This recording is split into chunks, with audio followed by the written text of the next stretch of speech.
Solution of A right triangle. और आज हम इस केस पे बात करेंगे कि अगर हमें राइट ट्रायंगल की हाइपोटेन्यूज साइड मालूम हो, ठीक है, और एक इंटरनल एंगल मालूम हो, तो हम किस तरह इनकी मदद से रिमेनिंग साइड्स और रिमेनिंग एंगल मालूम कर सकते हैं। सबसे पहले एंगल पे बात करते हैं।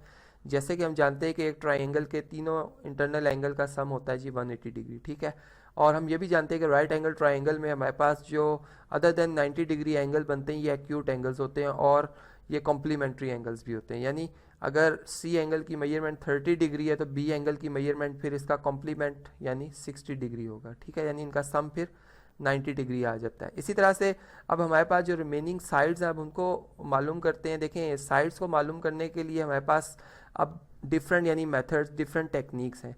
हमारे पास एक ऑप्शन ये भी है कि हम यहाँ पर एक थ्योरम जो कि हमने ऑलरेडी पढ़ा हुआ है कि एक राइट एंगल ट्रायंगल में वो साइड जो कि 30 डिग्री के अपोजिट होती है उसकी मेजरमेंट उस ट्रायंगल के हाइपोटेन्यूज का हाफ होती है। यानी यहाँ पर मैं ये बात करना चाह रहा हूँ कि ए जो है और अगर सी में अगर आप कंपैरिजन देखें तो ये ए जो है वो सी का डबल होता है, ठीक है।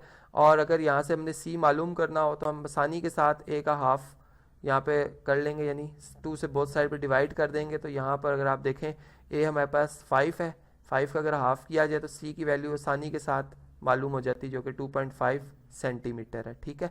अब यही इसी सी की वैल्यू को हम एक और टेक्निक से भी फाइंड आउट कर सकते हैं और वो है ट्रिग्नोमेट्रिक रेशियो की मदद से, ठीक है। अब उस प्रोसेस को मैं जो है एक्सप्लेन करूंगा इस तरह से कि अगर हमने बी की वैल्यू मालूम करनी हो, ठीक है, यानी इसमें वो भी आप समझ जाएंगे कि हम ट्रिग्नोमेट्रिक रेशियो की मदद से कैसे जो है वो अननोन साइड मालूम कर सकते हैं जब हमें एंगल भी मालूम हो और एक साइड भी मालूम हो, ठीक है। यानी आप ये बात जानते हैं कि एक इक्वेशन को सॉल्व करने से पहले अगर उसमें 3 वेरिएबल शामिल हो तो उनमें से 2 वेरिएबल की वैल्यू जानना या मालूम होना लाजमी होती है, ठीक है। अब देखें इस पे इसी ट्रायंगल के ऊपर हम पाइथागोरस थ्योरम के मुताबिक जो हमारे पास एक इक्वेशन बनती है यानी जिसमें हाइपोटेन्यूज साइड का स्क्वायर इक्वल टू होता है जी अदर 2 साइड्स के स्क्वायर के सम के बराबर, तो यहाँ पर हम वो भी अप्लाई कर सकते हैं। हमारे पास जो हाइपोटेन्यूज साइड है वो जी ए है, ठीक है। इसका ए का स्क्वायर आएगा जो बराबर होगा किसका जी 20 स्क्वायर, यहाँ पे बी को प्रॉपर लिख देता हूँ, बी स्क्वायर प्लस सी स्क्वायर का, ठीक है। तो आप इस इक्वेशन की मदद से भी जो है वो बी की वैल्यू आसानी से फाइंड कर सकते हैं और ट्रिग्नोमेट्रिक रेशियो की मदद से भी, ठीक है। मैं ट्रिग्नोमेट्रिक रेशियो को यहाँ पर शामिल करना चाह रहा हूँ, देखते हैं जी उससे कैसे मालूम कर सकते हैं। अब देखें हमारे पास अगर फ़र्ज़ करें हम बी एंगल के रेफरेंस से बात करें तो जो हमारे पास स्मॉल बी साइड होगी ये हमारे पास परपेंडिकुलर साइड होगी और ए साइड जो होगी वो हमारे पास हाइपोटेन्यूज साइड होगी, ठीक है। अब देखिए हम सी भी मालूम कर चुके हैं, यानी यहाँ पर हम बेस या ये हमारे पास जो साइड होगी जी ये बेस साइड होगी, ठीक है। अब हम यहाँ पर जो ट्रिग्नोमेट्रिक रेशियो यूज़ कर सकते हैं उसमें हम बेस बाय परपेंडिकुलर वाला जो ट्रिग्नोमेट्रिक फंक्शन है वो भी यूज़ कर सकते हैं और इसमें हम परपेंडिकुलर बाय हाइपोटेन्यूज वाली जो हमारे पास ट्रिग्नोमेट्रिक रेशियो वो भी यूज़ कर सकते हैं, ठीक है। इसी तरह अगर एंगल सी के रेफरेंस से आप देख रहे हैं तो बी साइड जो हमारे पास होगी जी वो बेस साइड हो जाएगी, ठीक है।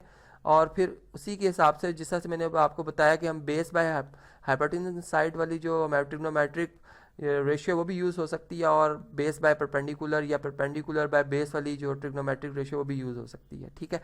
यानी फॉर एग्जांपल अगर मैं यहाँ पर जैसे मैंने आपको बताया कि ये बेस साइड है तो मैं कॉस ऑफ 30 की बात करूंगा, यानी कॉस 30 डिग्री किसके बराबर होती है जी रेशियो, ये बेस बाय हमारे पास हाइपोटेन्यूज साइड की रेशियो होती है। बेस की वैल्यू एंगल सी के रेफरेंस से हमारे पास स्मॉल बी है जबकि हाइपोटेन्यूज साइड जो वो ए है, ठीक है। और कॉस 30 की वैल्यू आप इस टेबल से बासानी देख सकते हैं। ये देखें जी कॉस 30 की वैल्यू आती है जी √3 डिवाइडेड बाय 2, तो ये वैल्यू हम यहाँ पर लिख देते हैं, ठीक है। चलें जी लिखते हैं जी वैल्यू √3 डिवाइडेड बाय 2, जबकि हमारे पास b की वैल्यू हमने मालूम करनी है और a की वैल्यू हमारे पास क्या है जी 5 है, ठीक है।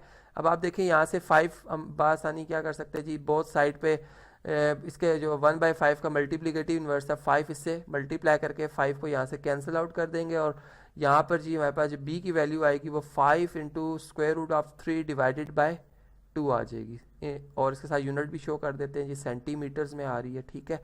तो आपने देखा कि किस तरह से हमने ट्रिग्नोमेट्रिक रेशियोज की मदद से और पाइथागोरस थ्योरम भी मैंने आपको बताया कि उसको भी इस्तेमाल कर सकते हैं। थ्योरम्स जो हमने पढ़े हुए हैं या जो हमने पोस्टुलेट्स पढ़े हुए हैं उनको इस्तेमाल करते हुए हमने क्या किया जी सॉल्यूशन ऑफ राइट ट्रायंगल जब हमारे पास हाइपोटेन्यूज साइड और एक internal angle other than 90 degree मालूम हो तो हम कैसे सॉल्यूशन मालूम कर सकते हैं, हमने इस पर बात की।